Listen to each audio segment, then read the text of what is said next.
I'm joined by former Prime Minister Naftali Bennett, who is in Israel's north right now. Thank you so much for joining us from the northern border. Naftali, sure. When we're talking about what's happening on the ground, let's begin where you are in the north as we continue to see these tit-for-tat battles between really Hezbollah, the IDF striking back. But should Israel be initiating a bigger response to what's happening in the north? I don't want to give advice to the government. It's regardless of my opinions, it's the Israeli government, and I stand behind its actions. I think Hezbollah should take into account that the degree of destruction that they will bring upon Lebanon if they start up with us will be immense. And Nasrallah previously said about the Second Lebanon War, which I participated in, that had he known of the Israeli reaction, he would not have initiated it. So I suggest he recall his own statement. In the north, dozens of settlements and towns have been evacuated. All of those residents, they're going to need to come back at some point. They're going to want to feel safe knowing that another attack like October 7th won't happen on the northern border again. So Hezbollah is sitting on that border right now. Should Israel be doing more to make sure that they're past that border and protecting the citizens up there? Well, I think a lot depends on seeing the process actually in the south all the way through. The government has set an objective of eradicating Hamas. We need to do that. We need the government and Israel to deliver on that very solid promise. I think that will reflect not only to the communities around Gaza and in the Negev, but also to the communities here. And in fact, it'll resonate, and it's being watched by all of the region.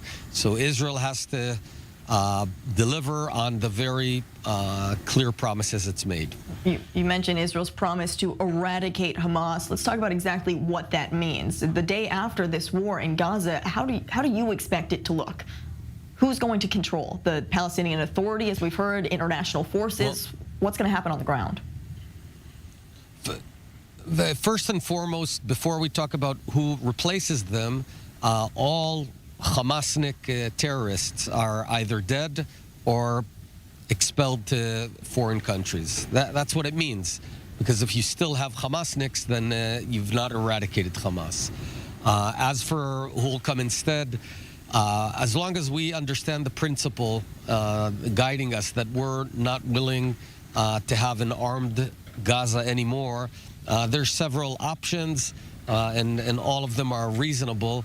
I think, after you clean it up from security problems and from terror, you can hold elections. There's other options you can effect there. However, we've seen in the past elections, they elected Hamas. So how can we not expect that something like this won't happen again? Because Hamas will be gone. But your point is a valid one.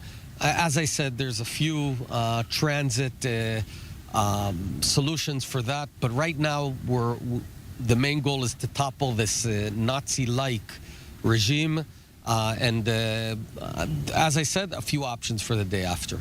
Well, meanwhile, when we're talking about just what's happening in the Israeli cabinet right now, we're seeing a lot of division, specifically regarding some tax money. Should it be going to the Palestinian Authority and the West Bank, as we're continuing to try and target some of these terror cells in the West Bank? Obviously, Finance Minister Smotrich says that that should not go. However, Defense Minister says lots of that money should be going to the Palestinian Authority. As former Prime Minister, what's your take on this? Well, I don't think that we should be showing any divisions within Israel, certainly not within the government at a time of war. That's why I back the government, and I back, of course, the security forces.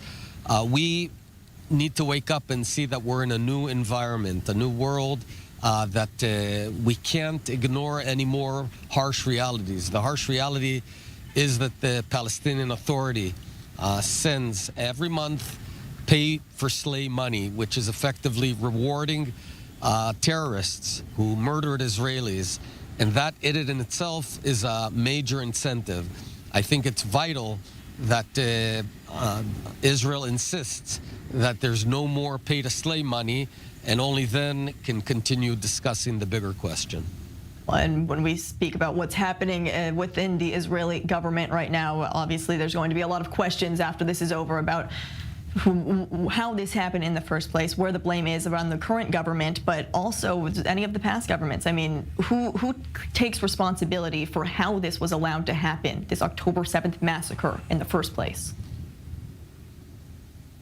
You're absolutely right that there's huge questions that will have to be dealt with when the battle is over, and that's when we'll deal with it. Well, we'll continue to be asking these questions, but former Prime Minister Naftali Bennett, thank you so much for your time and continuing to tell us the latest and hearing your perspective. Thank you. Thank you very much.